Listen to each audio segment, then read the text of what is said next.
Podcast, episode 30. Myself, Samuel Law. Got Stelios. What's going on? What are you saying, boys? Still a bit downbeat there. Coach, what are you saying? I'm here, man. Back again. Yeah, man. We'll get straight into it. We just finished watching Chelsea vs Leicester. First reactions. Stelios, what are you thinking? Well, first of all, what did you say during the game? Coach, can you actually repeat what he said during the game?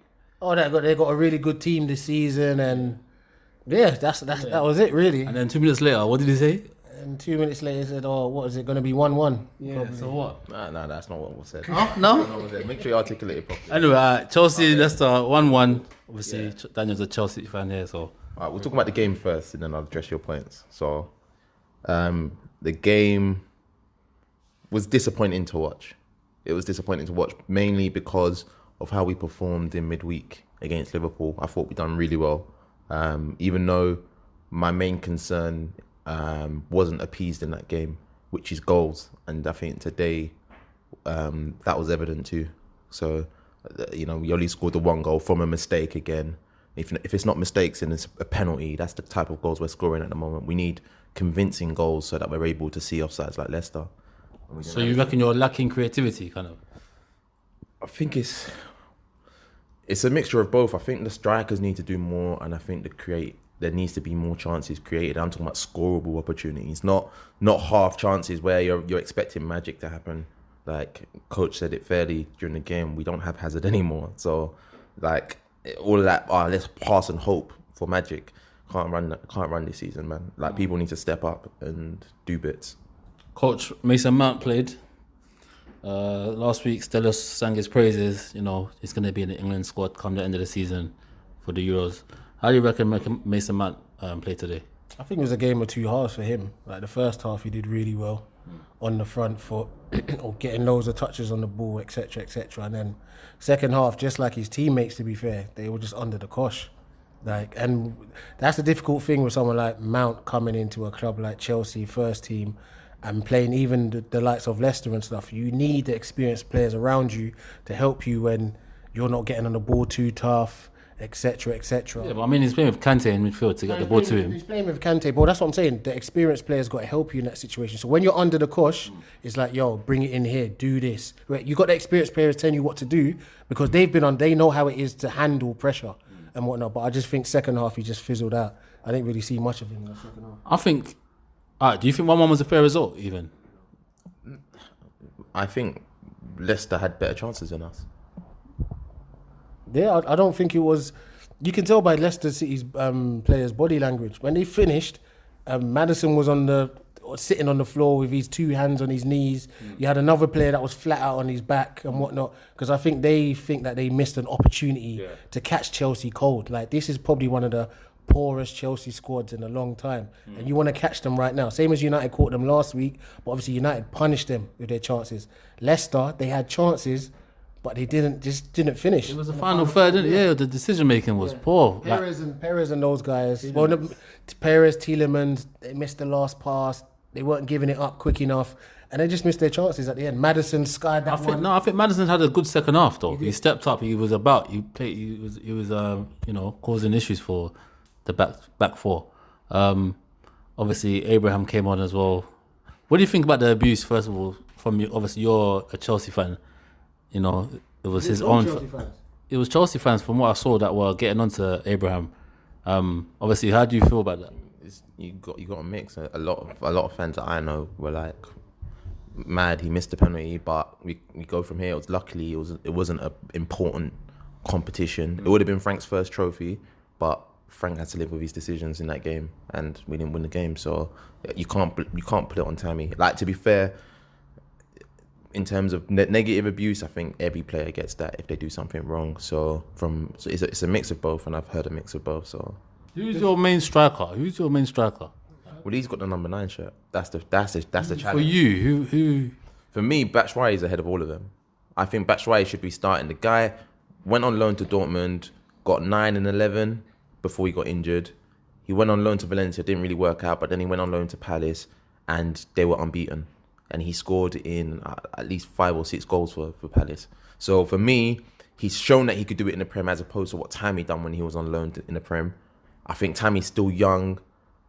and he's just he's not the right man to lead our line. He hasn't got that clinical edge that I think Batshuayi is a more clinical and convincing finisher than Tammy. But for me, this is where Chelsea fans, once again, you're going to go through a little bit of hell this season, and you just got to take it on the chin, because you got Chelsea fans saying this, that and the other. We want the youth to come through. We're always selling the youth or putting them out on loan or whatever it is. Now the youth are in, you have to allow them to make their mistakes or not have a good game or miss a critical penalty and stuff like that, because right now I get what you're saying about Batshuayi, who probably is their better option for the present, for the short term. But you have to know if Tammy is good enough or not. And you have to give him a season in the Prem to even show Tammy himself that, listen, you've come through the youth academy system. You were given a season at the top level. And you know what the top level is about. At the end of the day, it's about results. No matter how you play, it's about results. So if Tammy comes to the end of the season, where Frank now can go into the transfer market, say, listen, Tammy, we've given you a season. That's it. There's no point in tanking on Tammy right now. There's no point. You might as well give him the whole season. So Batshuayi, and then right now you got to think about Giroud. Giroud's that always been that B option. Now, whether he's been at Arsenal, whoever, he's always been that B option. So now he's now going to be a C option. So who do you put as a C option if Batshuayi is A? Do you put Tammy at the back now, who's definitely not going to get no minutes, so you won't see what he's about? Or do you put Giroud now as the C striker, which probably in his new contract, he's probably got certain stipulations where he's got to play a certain amount of games. So what, is that why Lampard, it seems like he likes Mason Mount a lot, and he's playing him ahead of guys like, I swear, Kovacic played on Wednesday, right? Yeah, he started, and he played well. Yeah. Took him out the team, put Mount in there. Yeah. You still got Loftus-Cheek coming back.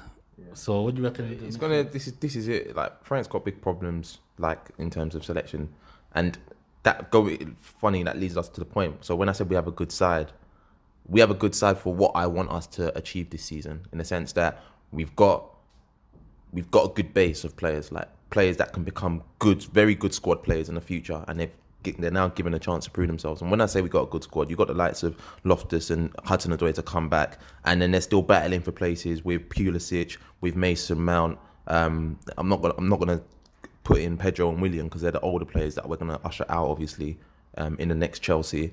Kovacic is there that can play cam or in DM. Kante's there battling with Jorginho. So we've got a lot of players that would fit into any team. Yeah, maybe not start, but they'll fit into any team. So we've got a good bunch of squad players. We just need to add a defensive leader like a Van Dijk and a Maguire to compete, and a Laporte if we want to compete in the top four again. And we need to bring in a serious striker that's going to deliver us goals. But I agree with Coach. Let's give Tammy the season. But there's just huge concerns when I see him play, man.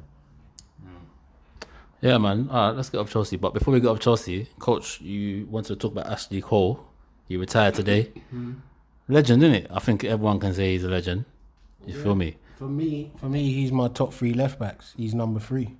Maldini's number 1, and Roberto Carlos is number 2, and Ashley Cole's number 3. That's like, to me, he won't get no respect on his name in this country, especially more for his off the field stuff. Like, he even got bad publicity because Arsenal didn't want to pay him $5,000 more, so Chelsea went and paid him, and he was involved in that whole tapping up scandal and all that. But the guy is a baller. He's the only left back that I've seen that's put Cristiano in his pocket more times than not and whatnot. So his whole career, he's England's best ever left back. Let's just get that straight. Arsenal's best ever left back. Chelsea's best ever left back.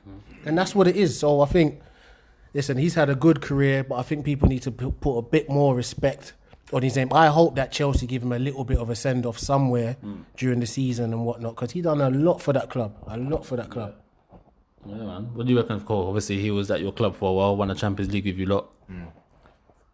I think you make a very valid point, man. The guy doesn't get enough respect, and taken without being as controversial as whatever. Like, I think if he was a Caucasian left back, he was Caucasian. we got to be political correct, man. Like that. This is Team Talk TV, bruv. If it was a white man, what's all that about? Listen, if Luke Shaw, was just like Ashley Cole, you would see the difference. Yes. Yeah. But it's just because Shaw is never fit, so you will never ever get that consistency like Ashley Cole. He doesn't have that discipline like Ashley had and whatnot. But just the same what Dan was saying is completely correct. If he was white, it would be a bit different. Do you reckon, obviously, it was years ago now, the whole Arsenal saga. Do you reckon Arsenal fans are over that now and they can say, you know what, yeah, he was a legend, that? Or do you reckon they still harbour feelings towards him? Listen, with Arsenal fans, with most fans, we don't know the ins and outs of what happened. But when it came out that Arsenal not giving them extra £5,000 for Ashley, one of your invincibles and that. Like, and now we found out even on TV yesterday that Van Persie was saying, yo, I was banging in goals, but man's not putting no contract in front of my face. Like, so we know what's going on in the Arsenal board. These players are coming out now and exposing it. Arsenal fans, if they were real, they would give Ashley his respect. Obviously, we've got the moderator here. Jamie, put it up. What's going on? Just quickly, Arsenal fan, do you reckon Cole, like, do you still harbour feelings towards him? Me, I don't hold feelings towards Ashley Cole. He's cool, innit? He done what he done. Respect him. He's a great baller, innit? I can't speak for every Arsenal fan, but fam, we know how the politics of Arsenal are working in this match, so I can't be anyone. Look at the players that But left. at the time, they didn't know the politics because they didn't go out to mask the it. players that left after, Yeah. and we can not even assume. We Now- know it's now the same thing. Top ballers leaving. Yeah. Simple as that. There wasn't. But he's a legend regardless. He is a legend and an all-time great. That's what people need to just understand. The greatest. All-time. The greatest in England. Yeah, the greatest in England. Yeah, greatest 100%. People, he's in my top 3. Yeah. I mean, that's Who else would you call? Who? Lam right. Lam I would is right. classify Lam as a right, even though he can play left. But I'll classify him as a right back. It's a good shout. If you look at it properly, Yeah. There's no one. Because even a lot of people, Maldini, a lot of people wouldn't even put Carlos there. They'll say defensively, but Carlos, the reason you put him there is because he changed what a left back could do. You know what I mean? He used to go forward. Fantasy. That's what he was. He was fantasy. Yeah. He was part of that Brazilian favela sort of beach football type. He was football. That's what I classify. The run up was just legendary. Those guys. Get me? Man used to do that run up in the school playground. The boys to go over the fence. Another one. Shot today, innit? Yeah, No one will ever get that. Was it the Stella? What was the tournament called? The Toulon something. It was against France. Oh yeah, That free kick. yeah. Yeah, the free kick. You know, Yeah, the free for a long time I thought that was CGI. No, I'm not joking. I thought it was fake. No. That free kick one where Roberto Carlos, the ball went. Forget that. Yeah, Actually, once Carlos stopped playing, he was the best left back in the world for about 8 to 10 years straight. Definitely. And people got to respect that of Ashley. It's facts, man. But yeah, you know what? Good segue. We'll move on to his former club, Arsenal. They played yesterday. A lot of fans came out of the game happy that they finally got this centre midfielder that can play on the ball. Some would say Santi Cazorla 2.0. So first of all, they won 2-1. Did you watch the game? Did any of you watch the match? Yeah, I watched the game. It was a very good game to watch, to be fair. It was very enjoyable. I think Arsenal played well. Obviously, standout performance from Ceballos. Really, really rate him from that performance yesterday. But Arsenal fans need to relax and remember that he's only on loan. So all of this, like, oh yeah, we finally got us on the mid. Yeah, you got him for once. There's no option to buy it. He ain't staying. He's going back to Madrid. He knows it. Game time. Yeah, so like Arsenal fans, be gassed for one season, innit? And then enjoy it. No, but like in terms of even like David Luiz made his debut for them. Yeah. But even so, Arsenal still aren't on that level. Do you get what I'm saying? In the sense that It still looks shaky in defence for me. yeah, like when I was saying, obviously United, City, and Liverpool all have that centre back, the Maguire, Van Dijk, Laporte. I feel like Arsenal haven't got that in Socrates and Luiz. Even though I still think they're going to finish third, mainly because of their attacking options. But I think So defensively, you're one of them ones that, because a lot of people think this way as well. You're one of them ones that think Arsenal are gonna basically just outscore teams. That's what their thing's gonna be this season, just outscore. yes, because I think if you look at last season, think about it. If they beat Brighton, they'll be in Champions League now. Do you get what I'm saying? And I feel like the clinicalness in the squad this year is enough to see off a Brighton. Do you get what I'm saying? So I think a lot of games where they drop points like that, they're gonna pick up this season. Like, I mean, they were talking about 1-0 at Newcastle like it was a bad result. That's a very good result. 1-0 at St James's Park to come away with a win. That's a draw. That's a draw next last season or the season before that. So yeah, man, all but done his thing yesterday. Lacazette, both of them on a score sheet. Pepe came on. I still think he needs to get used to the Prem because he made a few rash decisions. But all in all, he left with a highlight reel skill. Do you get what I'm saying? What did you say, coach? Just now? I just want to let Arsenal fans know, even though they won't know, and they will just gas it up. When he nutmegged Ben Mead, he didn't know Ben Mead was there. Yeah, look at it properly. Yeah, he's checked his left shoulder to get away from that. Moderator, defender. as he's talking about, can you show it? Because I genuinely missed it. He did not see Ben Mead coming from his right shoulder, but his touch was away from the defender on his left shoulder. But Ben Mead's rushed in so quick that he's left his legs wide open and it's gone through. Look at that turn properly. He's right. Because when I saw it, I was like, he didn't mean that. He did not. I saw it immediately. I said, he didn't mean that. But at the same time, let's watch it. Look, he ain't seen Ben Can Mead. you go back? Sorry, guys, we're just checking this nutmeg. He never checks for Ben Mead. Look, he's checking on his left shoulder. Look, left shoulder, get away from him. There.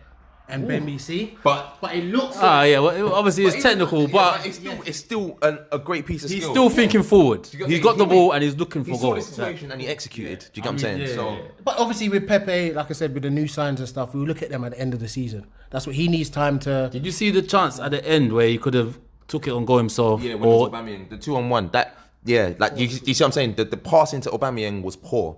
Or it could have been better, but at the same time, Aubameyang's touch could have been better to play it back to Pepe. Do you get what I'm saying? So I just think, you know what, couple months in, when he's settled, he's probably going for a goal himself. You know, obviously you got new teammates. You think, let me just feed the man. You get me? Show them I'm 100%. Yeah, I think he's going for a goal himself. he's left-footed, so he was on. He could have come in on his left, but Auba's there. So if he cut in, it's a waste unless Auba runs the other way. Do you get what I'm saying? Yeah. So it's either he has to pass or he has to go on his right and shoot outside. Let's talk about Ceballos quickly though. Like, obviously, I was impressed with what I saw. Someone that he wanted the ball at all times. His drop in the shoulder was mad. He was sending guys to the shop. Like, he's very good on the ball. And what impressed me was that off the ball, he was working. He was shutting angles off, you know. Even the goal for Aubameyang, I swear he won it. And then he assisted it, you see. So, I mean, obviously, they got Liverpool next week. We'll talk about that preview. But how do you think Ceballos will help them? How do you say it? Ceballos. How do you think he'll help them this season? No, definitely he's a better option than what they've had. What I like, to be fair, is that Emery gambled. He knew he was getting Ceballos for a long time. That's why they never gave Ramsey the contract. So that's him. He knew that Ceballos, because who's got his shirt number? Wait, who's got his sure of that? No, I'm sure. Listen, you can see by... It's only a loan, bro. No, but what I'm saying, it's a loan, but what I'm saying is that, don't forget, Emery's only got a 2-year contract, you know, with an option of a third. So right now, he needs to put the gas down on players that he likes, that he wants to. Now, when you think about Ramsey, he's asking for what? 250, 300 a week and that. You're looking at it thinking, are you a 250, 300 week a player? He's not value for money. So guess what? You can go on a free and go and get that money somewhere else, because they've already lined up Ceballos coming in on a loan for Real Madrid. And he already knows that. So that's a typical Emery player with the Spanish connections, etc., etc. That's why he's got Ramsey's shirt, because they knew he was coming in. He might even be there for another season on loan. Don't know. Obviously, Arsenal fans just need to know that you're not buying him, because Real Madrid are just lending him so you can upgrade him. So when he's ready to come back to Real Madrid, that's when he'll come back to Real Madrid. But for the time being, it could be a 2-year loan. At the end of the day, you might come to the end of the season playing well, go back to Real Madrid to sit on the bench. Maybe not. Maybe I need another season in the Premier League. I'll go on loan again. Simple. So he's Ramsey's replacement, basically. And Emery's known this. By the move that they made with Ceballos, Emery's known that he's been coming in. Where does this leave Mesut Ozil? He was on the bench yesterday, you know, with the drip, if you like to call it, as a young guy say. Yeah. You know, just chilling there. But I like, when I was looking at him, he looked like he was looking on like, fuck, this guy's messing up my thing, like, because fans are gonna start looking at me like, what are you doing, bro? If this guy is doing what he's doing on the pitch. Whoa. You got to shout him out, boy. And AC's been saying it for a good couple of years now. Like, this guy, if we had more than this guy, Arsenal will play better. And this is the first time I've seen a player that can be of that ilk playing for Arsenal. That's not Ozil. And he outshone everyone. Do you get what I'm saying? So it just shows for years Ozil's been hiding for a long time. I'm trying to, yeah, man. Essentially. Where does this leave him though? Like, because what formation do Arsenal play in terms of where can they fit Ozil in if they had to? But first and foremost, Arsenal fans need to understand that as much as you talk about Ozil, he doesn't care. He's earning his 350 or whatever it is a week for the next, 3 seasons? Or is it 2 seasons he's got left? 2 seasons left. He's cool. But guess what happens? He will end up on the pitch because the board are not having no player sitting on 350 a week that is not playing. So he don't care what the fans are saying. He will get his fair share of games until that contract is done. And that's what Arsenal fans need to realise. It's not Ceballos is coming, so he's gonna push out Ozil. Is it one or the other? He's not. Emery doesn't like Ozil because that's not how Emery's teams play. He likes guys that can work hard in the middle. Cool, no problem. But Ozil will get his games and he will get his money and he'll go off into the twilight of his career and it's cool. But is it one or the other, like in terms of Ceballos and Ozil, or can they both play together? There is a system where they can, if Ceballos drops into centre mid and lets Ozil play cam, then Where was Ceballos playing yesterday? he was playing cam. So it was 4-2-3-1. Guendouzi and Willock, who shout out Willock, he had a very good game, I thought. So did Guendouzi. I think both of them in the centre of the park were good. Energy. There's a lot of energy in the midfield. Yeah, and I'm glad he got 90 minutes, to be fair. Then you had Nelson on the right, Auber on the left, and then Lacazette. And then Ceballos down the middle with Lacazette ahead. So that's the same lineup I think that they should have played. I think when, in the second half, they switched it. When Pepe came on for Nelson, they had Auber, Laka, and Pepe on at the same time. And that's the front three you And that's want, the right? front three that I told Nacy it'll fit, it'll run. You got Ceballos to create chances for runners either side and to play the getting behind pass straight ahead of him. So, you know what I'm saying? He's going to have options everywhere. So I think Arsenal are going to score a lot of goals this season, or outscore a lot of teams this year. And Tierney's still to come in as well. Yeah, left back. Exactly. Bellerin as well. So they're going to have that defensive cover. And no matter what you say about Luiz, even though I said he's not the Maguire of that ilk, he's still good, but he's won us titles. Do you know what I'm saying? He's better than Mustafi, better than Koscielny. So you've got an upgraded back four, you've got a solid goalkeeper in Leno, and you've got an attacking force that can outscore anyone. So yeah, I think third is realistic for Arsenal this year. Third, boy. Well, City Tottenham, yeah. First of all, how did City have 30 plus shots on goal and not win the game? Usually, if that happens, you're thinking. If you saw that before you saw the scoreline, you think, right, 4-1 or something. 2-2. They just miss their chances. That's what it is. And sometimes with that match as well, you just get that. You get those games sometimes where you're just shot after shot. It's just not going in.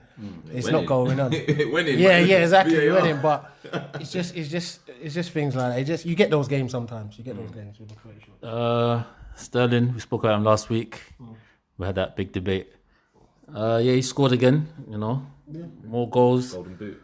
I feel like he faded in the second half though, if you admit. I did message you during the game that Sterling's been horrible this second half. He faded for a half. Okay, cool. He still bagged the goal. So let's see what Rashford does against Wolves tomorrow. That's what I keep saying. That what people have to understand. What a lot of people's criticism of him is what we saw yesterday. He lost the ball a lot of times. The build-up broke up. They broke a lot of times. But this is what I'm saying. Same thing when we go back to that same. I don't want to harp on about that debate when you come to Sterling. Like you said, you look at him in a different way where you look at Rashford. For me, I'm looking at Rashford and goals because everyone keeps talking about Rashford as a striker, and that's my whole thing about he's not a striker. For me, he's not a striker. He's not intelligent enough to be a striker. That's why Martial is our number 9. There's a reason. So we'll see what Rashford does tomorrow. Second half, Sterling didn't play great at all. He faded out. It's something like what Mount did today. He was quite good in the first half, but second half he just kind of faded out, losing the ball too much. But he's allowed a poor half. Like Sterling's another one that didn't play well, and Ndombele. Last week we spoke his praises as well. Were you one of them, Dan? Yeah. Ndombele. Yeah, you're playing. Yesterday he was all over the guy. Listen. And that's what I like him, but he still created a goal. Like, do you know what I'm saying? The one out of nothing, the Lamella one. The Lamella one. Yeah, was the Lamella? Was it not the second one? No, the Lamella one. Yeah, there's not the Lamella one. But you know what I'm saying? He didn't have a great game, but it's City, man. Like, come on. You're not gonna have the ball. You know what I'm saying? Like, City, he had to run his arse off. He's probably not used to running like that in France. You know what I'm saying? KDB was on another level in the first half yesterday. He dominated City last season, so that was Champions League. He went over there to the Etihad and he dominated when Lyon came over there. So it's I didn't see that game. Yeah, so it's not like a thing where he don't know what City's like, but maybe the Premiership pace. It's gonna. But I told you those signings, Pepe and them. You just gotta wait to the end of the season to see what they're on. That's what it is. Judging them from game to game is just not fair on them. Yeah. Just let them play, see out the season, and you see if the money that you spent on that player was worth it at the end of the day. Because listen, same thing we were saying about Lindelof. Yeah. Lindelof is looking like a bargain right now if you look at things. So give them time to just bed in. Just give them time. Obviously, we saw a repeat of what was a different kind of result decision. We saw VAR again at Etihad. We saw in the quarterfinal of the Champions League between the two teams when City scored late, and then they did it again and they were denied. You reckon it was harsh? You reckon those ones shouldn't be called, Coach? I don't like VAR.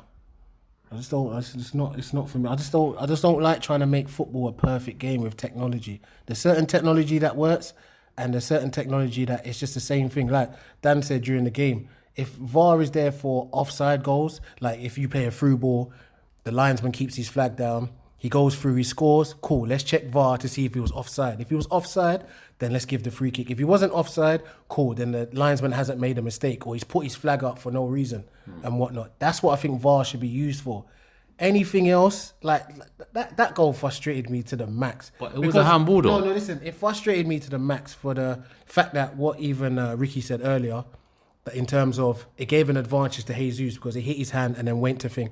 But then what about last season when it came off Llorente's hand and went in the goal? They didn't call that one. So this is my whole thing about this. They changed the rules this time though. Okay, cool. But that's my whole thing. But that's a handball though. No, but they've changed the rules No, but and that's saying a handball. Llorente's goal was a handball.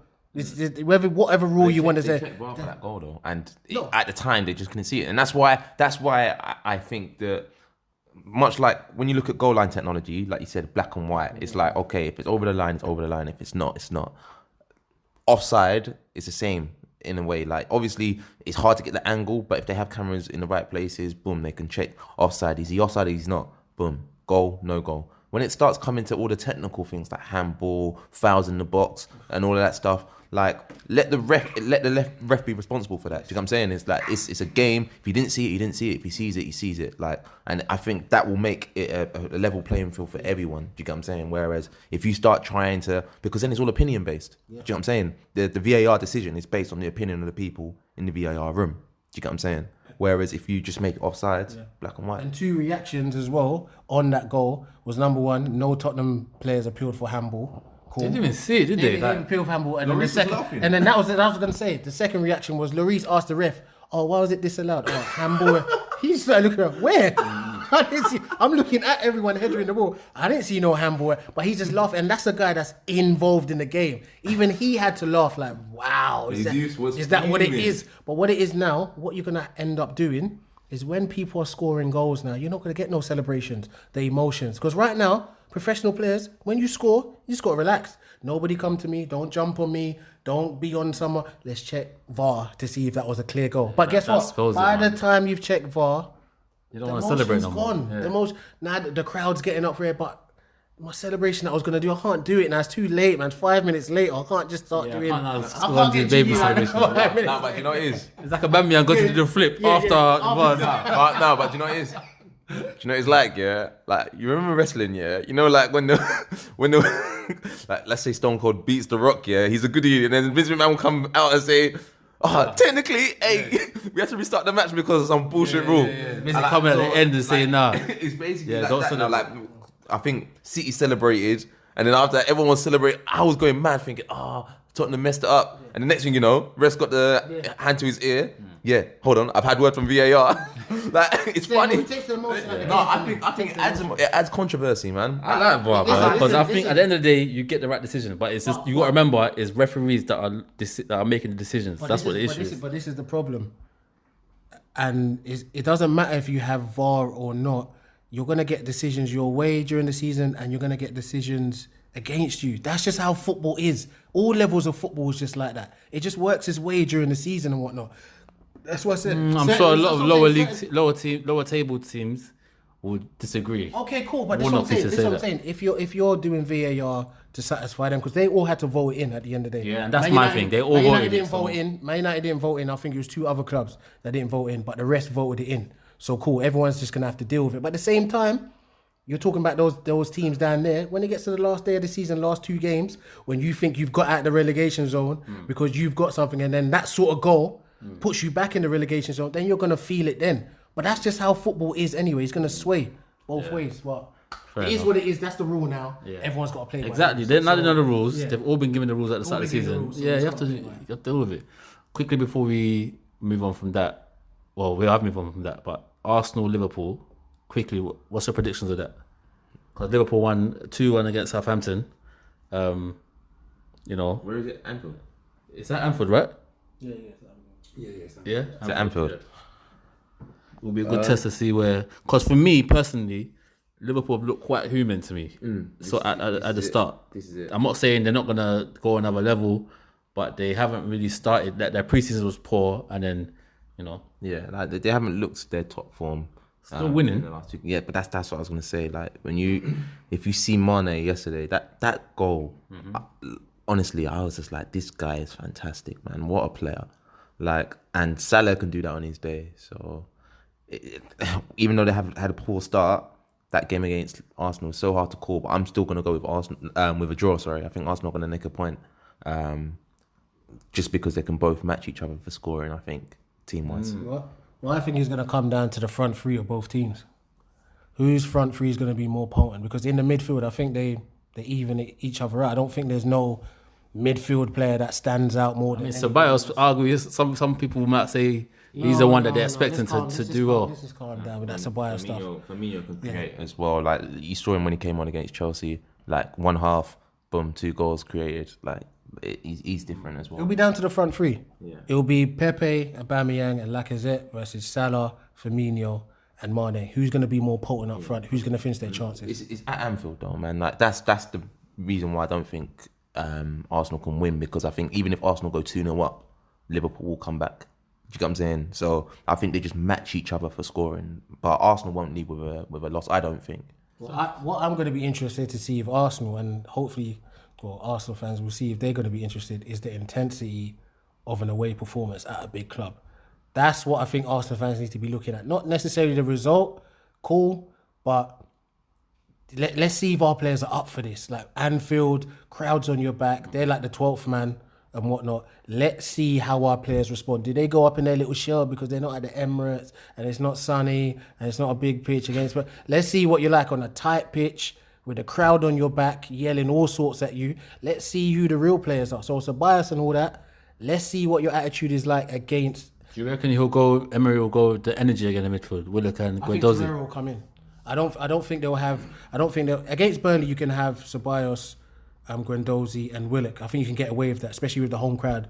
They probably play better away, especially at Liverpool. You got to bring in a Torreira. You got to bring in a more experienced, a guy who will do the defensive job as well. He will be in there. He would love games like that. I think Torreira. I think he thrives off that sort of games. Aggression, yeah. Like they definitely need aggression in that game to battle with that midfield. Who would it be? Like Fabinho, Wijnaldum, and Henderson. Yeah, but knowing Arsenal, they'll probably bring Xhaka if he's fit, so he'll probably end up playing.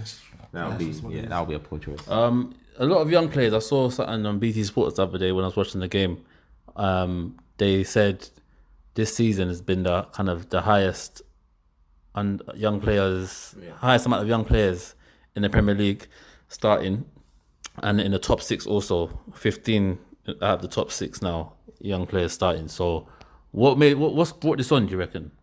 A lot of people think it's young English players. Yeah, a lot of people think it's the managers and etc. But it's also business as well. Like a lot of these European clubs and whatnot, before you can just go in there, bully boy tactics, and just go and get the player you want. Now all of a sudden there's more investors in Europe now, so you can't just go to certain teams and just bully up and just take who you want and whatnot. So it's now a business decision on the owner's part that, listen, why are we paying money to these academies for if they're not bringing up the players that we need, or at least 1 or 2? Because right now, probably maybe people are seeing maybe Spurs' model, whereas they ain't really got money to splash around like that. But Kane will go for 200 right now. Winks may go for another 20. Do you get what I'm saying? They're seeing that as another turnover in some business-wise. Manufacture money, innit? Yeah, manufacture money. So we're putting money in the academy and you're bringing it up, but we're not making money off you. So why are we putting money down there? Like, that's what it is right now. Certain owners are probably looking at it that way because the whole sugar daddy thing looks like it's died out. Even for City, well, like Pep said, I can't just go every summer and just splash 200 million anymore because of FIFA fair play or whatever else is going on. So now they're looking to the youth. But then isn't the same pressure for managers to get top 4? And from what I've been told, or from what I've been seeing, Managers that want top four, they want instant success. Yeah. So they haven't got time to start developing. They'll go for the big players. But right now, if you look at the top four right now, who's really splashing money? Like Klopp, don't forget, people say about Klopp spending 70 mil on a centre back, 70 mil on a goalkeeper. That's Coutinho's money. That's Coutinho. You sold Coutinho for 140, 70 and 70. Do the maths. What, City, United? That's what he's done. No, but that's what I'm saying. With City and United have bought poorly. That's the thing. That's their issue. It's not necessarily they ain't got the money. They've bought poorly. But guess what? Someone like Ollie's now come back full circle. Said, you know what? What used to make this club drive forward was the youth players, was the British players, was the local players. That's what he's doing. So he will spend money on like a Maguire, but he's needed. He's English. He knows about the Premier League. We'll buy players like that. But in terms of the youth players coming through, I'm not surprised that this season is the most. Because when we go back to Chelsea, Frank Lampard, you can't buy no players anyway. So you might as well look at the youth and go down swinging for the first season. You might as well do that. That's why there's no point in playing the Batshuayis, the this and that. Play the Abrahams, play the Mounts. When Reece James comes back, play Reece James. Your guy Tomori, he might come in and get a few minutes as well. You might as well play those guys this season and see what's going on. Even Arsenal, Reece Nelson and Willock, both of them. I thought Willock had a great game. Nelson he still needs to get used to the Prem, I think, but he's a good player from what I've seen anyway. He's a good player. And owners know how to play on fans' emotions. Don't forget, fans are one or the other. You're either spending big money or you're bringing you through. So now, what's the cheaper option? The cheaper option is to bring the Reece Nelson in and the Willock. So Arsenal fans, don't start yelling at Kroenke now about, oh, you're not spending this, you're not... No, we got your little marquee signing, which is Pepe. I spent 70 mil. Keep quiet, sit down. And now the youth academy where I'm pumping money into is bringing me Willock, is bringing me Reece Nelson. Don't complain to me. Let them develop. That's what you fans said, innit? Bring the youth through and let them develop. So that's what we're doing. So now it's the cheaper option for them. And you know what? As well, yeah. Like, we've got to shout him out as well, man. Jadon Sancho has changed the game. Like, I think he's changed the perspective of every club owner because it's like we've got this talent in our academy and we've just let him go on City have lost him on a free. He's gone on and done amazing things. And how much is he worth now? Yeah, and how much is he worth now? What if we have those type of players and we're just sending them to championship level clubs and whatnot and killing their careers essentially? So why not give them a chance? Business. United go to Wolves Monday night. Coach, how are you feeling about that game? Because personally, I prefer going to Wolves at this stage of the season. 2 games in, there's no point going on a 6-0 run and getting gassed. Let's find out what the team is saying. We went Wolves last season. They beat us twice there. So, let's get out of the way and see where the team is at. Well, with United and Wolves, obviously it's a banana skin for us because of our recent travels there. But also as well, just similar to Arsenal going to Anfield, I need to see what the United players are like on a Monday night at Molineux. See what you're like. Is your intensity up? Can you match Wolves' intensity as well? It's all great playing the champagne stuff at Old Trafford on a nice Sunday afternoon. Chelsea are allowing you to play. They're allowing us to play. Let's see what you're like against hungry footballers that Wolves have that will put you under pressure. They ain't got the big names and whatnot, but they've already shown that with their intensity. That front two, man. Jota Jota and Jimenez, they're gonna look to do a madness. So let's see what we're on. Can we match their intensity? But Ollie did say that, listen, they've had 8 days to prepare this match. There's no excuses. You've had 8 days to prepare for one football match.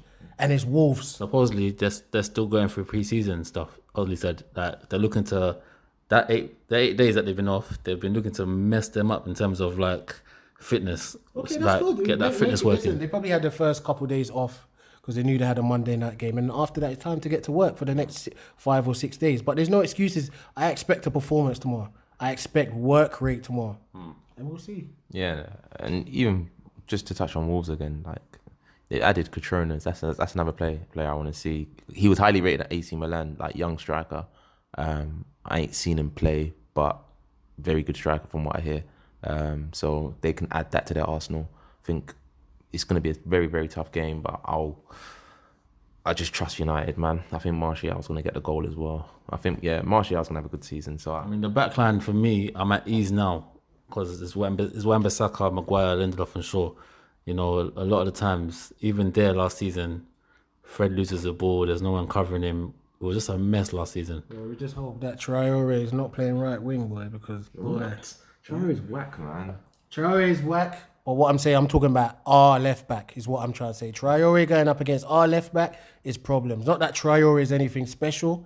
I'm just talking about an away game, and whatnot. What would you go with? Like what team? Obviously, you know the back four, the keeper. I would go with 3 in terms of I'll do McTominay in the middle. I'd put Fred on the left, and I'd put Pogba on the right. Fred starts, yeah. Fred starts for me. I need busy players in there. Where Fred lost the ball and whatnot last season, remember he was playing DM. So once he lost the ball and they were going straight against our back four, for me, Fred's not ready for DM. I'd like him to play DM, but he's not ready because to me, he doesn't think quick enough as a DM.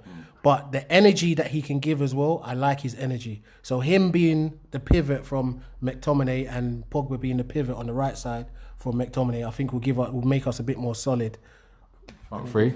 Oh, front three, he's got to keep the same. Lingard, Rashford and Martial.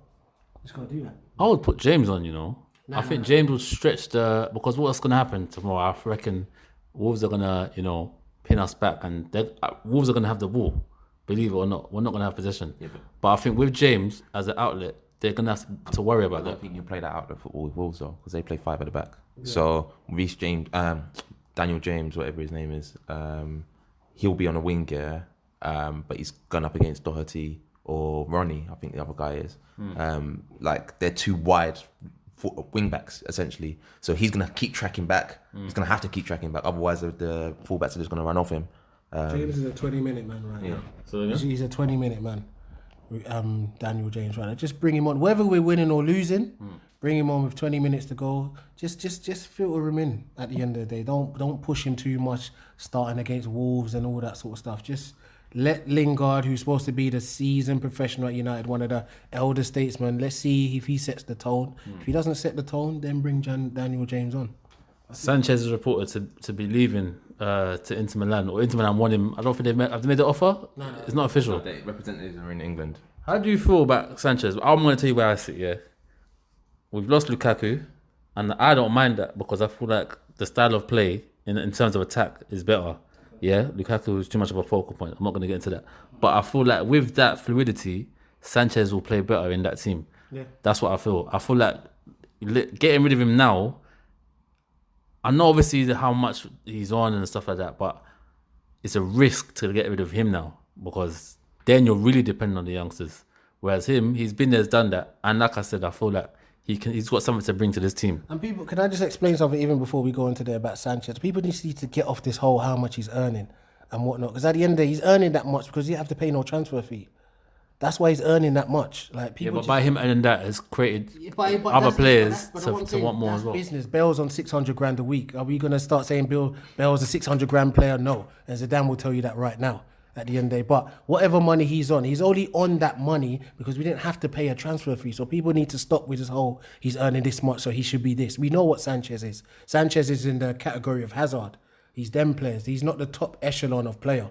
He's in that B level sort of player and whatnot. So just get off that. But in terms of him, I would like to keep him for one more season. But I understand why United will sell him now because his resale value will plummet down by the time he's 31.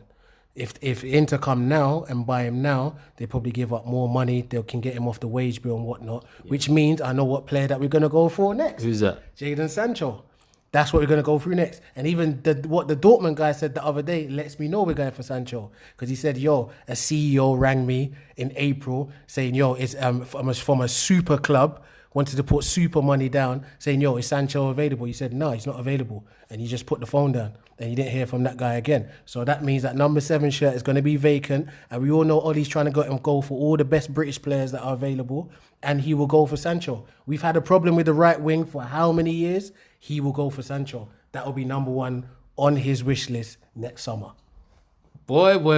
If you're wrong, boy, we're going to revisit this, mate. Listen, whatever super club come in, to me, in my head, when I think about money in a super club, who's going to... Right now, Sancho's no less than 100 mil. No less. Right now, he's no less than 100 mil. Who can put 100 mil down right now for Sancho? City. But they're not going to buy him. They're not going to buy him. City. Just for pride alone, they're not going to buy him for no 100 mil when you just had him there. That just shows that you made a massive mistake. Yeah, we did with Pogba. They're going to do that. Yeah, no, but City, what I'm saying, exactly. City don't need to do that. That's the thing. City don't need. They don't need to do that. at the end of the day. So, but for me, that's who we will go. That's our number one priority. Man, Sancho one next bit at summer. United. Bro. Sancho, number 7. What do you reckon about what coach said? Gas or not? Would you say it's a likely theory. Like it could happen. Are you shaking, bro? Just talk. I'm saying, You got Mount, man. You're good. You got Mount, bro. Don't worry. if it runs, it runs. If it runs, it runs, innit? But yeah. Sanchez though, what do you think about Sanchez? In terms of Sanchez, is he shot or do you reckon he can still do something? I don't agree with the resale value thing. Like I agree that his value will go down, but I don't think that should be a reason why United sell this year. You got him on a free, essentially, or you got him for a switch of Mkhitaryan. So there's no real transfer fee to try and recoup. But I get it, but if you risk it for this season and he has a good year, then that's worth more than a transfer fee now. Do you get what I'm saying? I can't measure him up from Serie A. When you go to Serie A, that's not a measure up right now. Right now, if you're not in Juve, you're not really getting rated like that. Yeah, but that's what I'm saying. That's from Sanchez's point of view. I'm talking about from United's point of view. I'm saying United should hold on to him because it's like, hold on, we know what the guy can do. And if he does that for us this year, that's worth more than any transfer fee that we're going to get from Inter Milan. What you're saying is correct, because I would like to keep him, my personal opinion, I would like to keep him for the year and then get rid of him. But what you're going to have is once you keep him for the year and then teams like Inter are not suckers and they don't come in again next summer for him, you're now stuck with him. So now you're trying to get Sancho, but you can't get rid of Sanchez. So they're probably trying to get rid of Sanchez a year early to prepare for Sancho coming next summer. But then it's a gamble because if he does perform, his resale value doesn't go down as much. Even if his age thingy. What's the gamble? Yeah, the gamble is one, you get a good season and still the resale value that you're probably going to get now, or you just take the money now. I just don't think Oli is even minding the gamble. I don't think with Sanchez right now. Gary Neville said. Ollie, because you got to remember they're boys. They all talk behind closed. They probably got a WhatsApp group message where Solskjaer's telling them these men are shit, bruv. Like don't say they say that when you're on the exactly. And Neville said that Solskjaer wants to get some of the top players out because he feels like he, in terms of hunger and what they want, but he can't get them all out one by one. And for me personally, I feel Sanchez is in that group that he's talking about. So top players that are on a lot of money that don't really care about the club. So it makes sense. He might get Sanchez out now, but like I said, the risk is getting too many top players out all at once, and then it plummets. That's why before. You get paid the big bucks to be the Man United manager. You got to make those tough decisions. If you think it's time for him to go now, and obviously as well, Woodward has a big part to play in it. I think if Woodward put his foot down and said, Oddy, listen, you're gonna have to keep him for one more year. We've got to get something out of him because we've been paying him this money for the last 18 months. We've got to salvage something. But I think Woodward's now got to a point where it's like, the way even our transfers has gone and stuff like that with Sanchez, we're either going for our number one option or we're just not getting the player. That's what I think Ollie's on right now. I can tell by the way we haven't gone for B option play. But that's what I'm saying. That's why Sancho... We've done the other way. For me, it doesn't work. For me, the fact that Dortmund guy said that, we were going for Sancho this summer. 100% we were going for Sancho. But for me right now, get Sanchez out, get a little bit of money from him. You got to take the gamble, whatever it is. Guess what? Sanchez goes out, it promotes Greenwood. Whether people rate Greenwood or not, this is what will allow Ollie time. Because he will say, if Sanchez goes out, it gives more time to Greenwood. And once again, that emotional connection with fans, when academy players that care about the club come through, it gives you leeway. Now, straight away, next transfer market in the summer, you go for Sancho. It's looking like, Ollie, you know what you're doing around here. But that value might go up as well. What value? Sancho's, that might be more than 100 million. But just what I'm saying, I don't think United, like Ollie said in his interview, the money is there for the right players. And to him, Sancho is the right player. So what I'm saying is that I would not be surprised if, and once again, Dortmund are not stingy like that as well. Dortmund know what they are. We're not Bayern Munich. We buy players for cheap and we sell them for extraordinary money. This is what we do. We buy these guys, we put faith in them, and then we shot them on. But it's the Euros this year, that's what I'm saying. It's the Euros this year, and if Sancho, he's definitely going to be in that squad. So if he has a good Euros... You can buy him before the Euros, bro. No, but what I'm saying, but all these negotiations, he's not going to be next May comes, the transfer window's open. They're already talking right now, how much do you want from him? This is what we can negotiate, this is what we can... Right now, Dortmund are just relaxed. That's why they gave him a new contract quickly. He was only been there for a year, and then they gave him a fresh contract again because they know English teams with the big money will come, and Sancho will eventually leave. And when he leaves, we're gonna make like at least 100+ profit on him. Perfect. Yeah, man. So we'll see what happens, innit? Boxing. First of all, did you watch UFC then? Yeah. You watched the fights? Yeah. Cool. Boxing, AJ. You had a candid interview. I didn't watch it. You didn't watch it? I didn't catch it either. Just Stelios, just kind of narrate what he was, because a lot of people didn't really like the vibe AJ was on in that interview. Yeah. It just sounded like someone who was. It would just look like a very, very bad PR move. Like a very bad PR move. Like in the sense that I think they've gone on there and said, like, let's try and do some real interviews. Like, you know, try and salvage this loss a bit and restore your credibility and make sure, you know, you look hungry still and you're still, like, you know, Got edge. Yeah, you still got edge and you're still champion worthy, essentially. But that interview just came across as someone who had lost passion. He's openly said, he said, I've lost, you know, there's times you lose passion for the sport because of what's going on. But for me, when I watched it, it just looked like, What was he saying, bro? That's what I'm saying. You're just dancing. What was he saying? he was, okay, so in terms of, Because I know he was saying something about Louise. Someone said he said it. The Louise one was a lucky punch. He was addressing the rumours. Huh? It was a lucky punch, man. They're both swinging. When you swing in the middle of the ring and you hit someone before they connect with you properly, that's a lucky punch. It's not like As Louise got faster hands. Of course, he's got faster hands. So when but you I'm got faster saying hands, it was reflex because he got dropped. Yeah, and he thought, "Ah, cool, it's survival mode. I'm gonna swing." Just swing. Yeah, but he has got the faster hands. Okay, you can have faster hands, but in boxing, if you're swinging in the middle of the ring with your opponent and it's heavyweight as well, all you need is one lucky punch to hit someone and then you go down. What do you reckon about? What do you think about what AJ said about Lennox Lewis calling him a clown? I think Lennox Lewis needs to keep quiet. Just let the What young... do, what do you think about what he said though, in terms of? It gets to a certain point where guys talk too much, so you just have to show them that you're a clown. Stop talking. You're finished. But is Lennox Lewis guys, or is he? Is Is he a legend? What I'm saying is, Lennox wanted to sign AJ first. He turned him down, and Lennox has been sour ever since. That's why AJ's not going to come out and just call anyone a clown. He's got respect for Lennox because before had respect for Lennox, but it keeps getting to a point where this guy keeps talking about me, and the reason why he's talking about me a certain way because I didn't go with him. Lennox, stop being a clown and keep quiet. Just stay out of it. And if you want to give boxing analysis, give boxing analysis like everybody else gives. But when you try and do the whole thing like you're in the psyche on my head and this, that. So what did Lennox say? What did Lennox say? Yeah, but what did Lennox say publicly that AJ? Because calling him a clown publicly, for me, is a big thing. So what did Lennox say that was so bad? That's what I'm saying. Is it a thing what Lennox said in public, or is it things that's going on in the background? Yeah. So if you don't know that, you can't even say he's even justified. But what I'm saying is that if you know AJ's character, how he's gone about, there's so many people that have criticised him, but he's taking it on the chin. So what's going on with Lennox? This is my whole point. He's not going to come out and just be disrespectful to a British boxing legend. He's always giving homage to all the legends and whatnot. So why would he call specifically? What he said, I think, because bro, they asked him. To be fair, they asked him. It's not like no, but I'm saying when he said he's a clown, what did the lady ask after? Why? She probably said, "Why do you think he's a clown?" What did he say? no. He just said, I can't even remember. Listen, that's what I'm saying. It's not. I don't think it's a one comment thing that Lennox has said because so many people have made comments on his loss.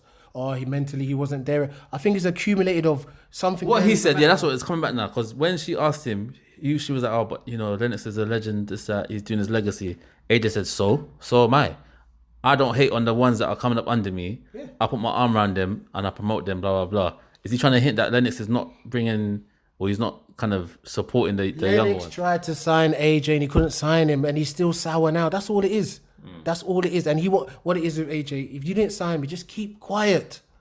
Just keep quiet, or just give me your boxing analysis as a legend. Just critique me on my boxing. I wasn't this, I wasn't jabbing, I wasn't this. But don't come with the personal jabs and stuff, because it's been building up. You can tell with AJ before, he should be like, oh yeah, Lennox. Yeah, he looked pissed off. This is what I'm saying, and he keeps hearing about Lennox Lewis, but he knows there's a deep meaning to what Lennox Lewis is saying, because if I was signed to you, Lennox, you wouldn't be saying nothing. You tried to get me first from the Olympics, and you didn't get me.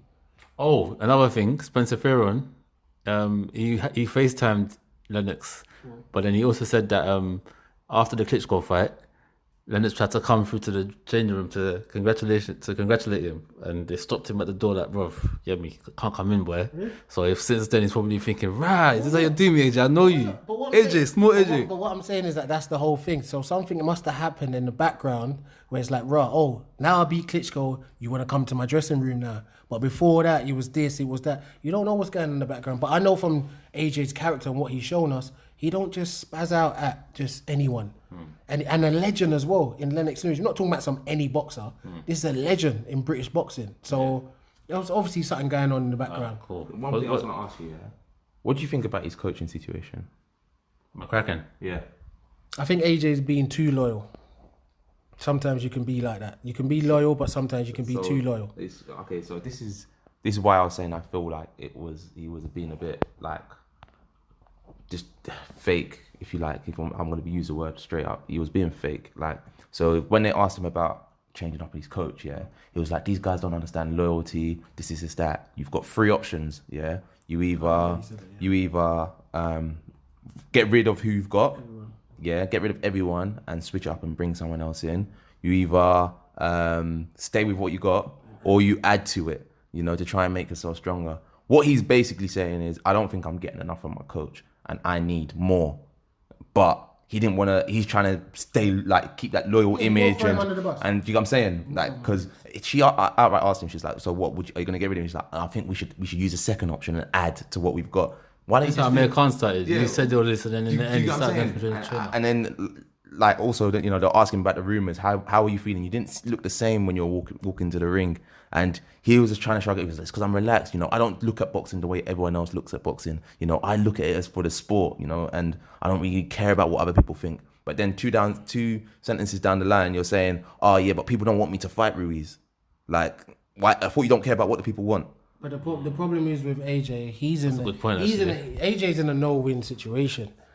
Because if when he lost, if he goes into hibernation and actually works on his boxing skills and whatnot, what's people gonna say? Ducking Wilder. No. Forget Wilder. That's not off the table now. Just forget Wilder. Talking about Ruiz.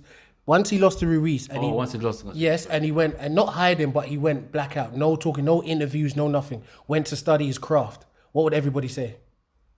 Oh, where's AJ? Why no interviews? Like, what, you scared now? Or what, because you lost, you don't want to chat to us? If he comes out and speaks to people, right now in his mind, he just wants to get Ruiz in the ring. But that's not going to happen till December. And what's going to happen now between now and December? Unfortunately, AJ, you're the one that wears the William Hill on your shirt. You want to wear Under Armour. You want to wear this company.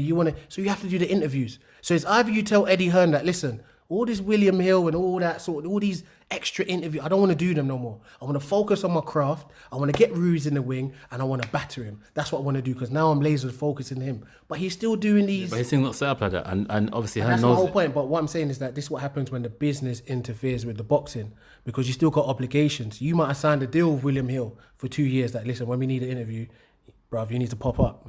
That day you might not want to give an interview, but you're contractually obliged to give an interview. So that's where you get the snappy sort of answers. Like, yo, it's either this option or the fourth option or the fifth. Those, and then you're, as Dan says, you're looking at the interview thinking, is this guy all right? Is he cool? But in his head, I don't want to fucking be here. I don't want to be here at the end of the day. But I've signed this. Do you get what I'm saying? He just wants to get Ruiz in the ring.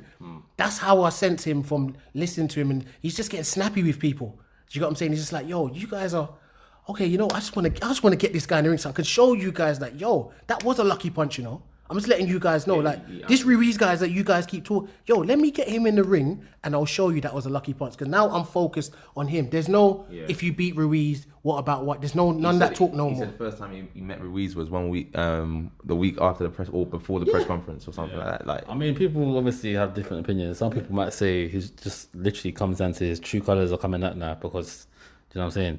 But obviously time will tell, innit? He's human, man. He's not a robot. Yeah, I heard that. I think you make a good point. Yeah. I just want to see the rematch. Rematch coming soon anyway. Before we get out of here, so Stelios, coach, you're not involved. You don't watch UFC. What do you think of the card? I think the card on paper, the card was the fights. I was proper up for it. Yeah.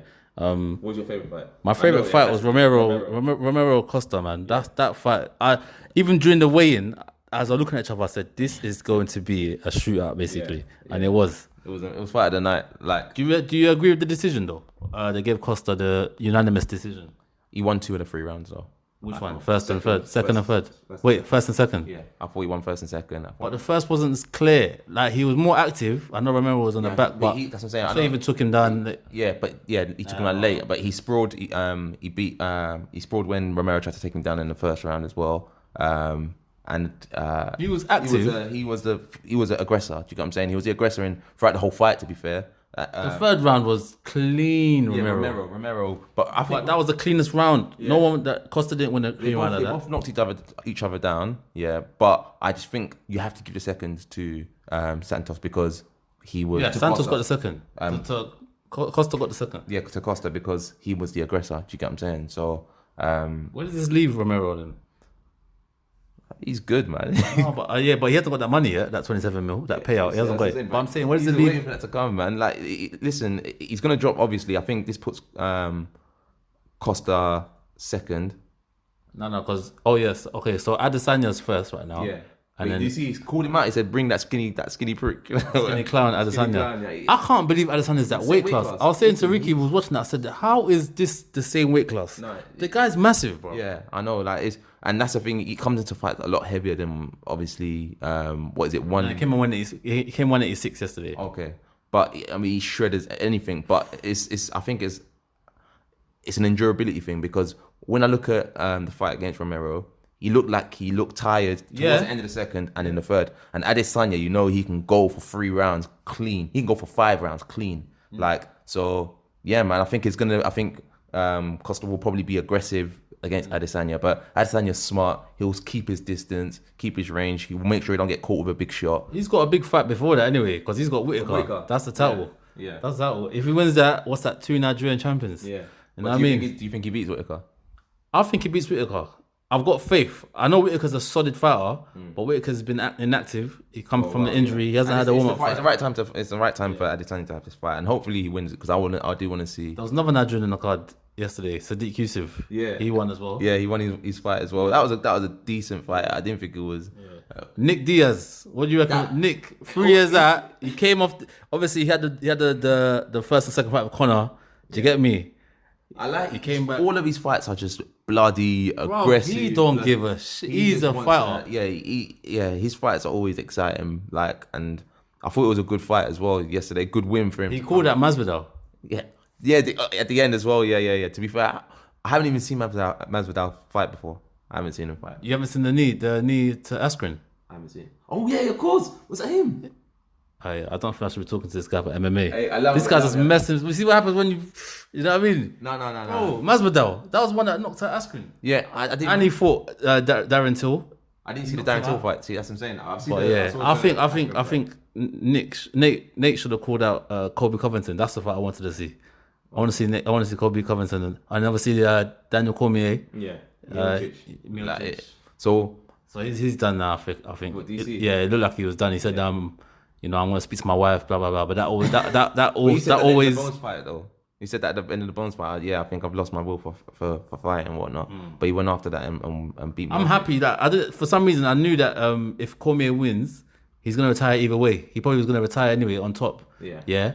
But then I wanted. Yeah, but that's what I'm saying. He wouldn't want Ngannou. Ngannou is the one that is coming for that title. Yeah. And I think that DC would have been like, boy, I'm putting this title down. Then it would have taken the gloss off if Ngannou won it. Yeah. But I think now Stipe's won it. It's set up Stipe versus Ngannou. Yeah. And I think Ngannou wins. I want Ngannou to win it, obviously. You know what I mean?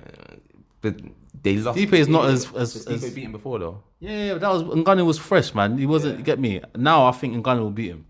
Maybe we'll see. Miocic, like Jones came out and said it yesterday. But Stipe is the best heavyweight. No, he did that to spite DC, man. Think so? Yeah, 100%. No, but come on, most defense. Yeah, like he's won it twice. Yeah, definitely. Man. Like, and the finish as well was a strong finish. Ngannou's got hands, but Stipe is a better fighter. Yeah. Alright. Well, yeah. Best fight is Brock Lesnar. Simple. Oh, this guy, fam, this guy. Guys, another week. We'll be here next week to break down the hot topics of the weekend. Thank you for joining us. We'll see you next week, guys. Love. Guys, love. Guys, love. Guys, love. Guys, love. Guys, love. Guys, love.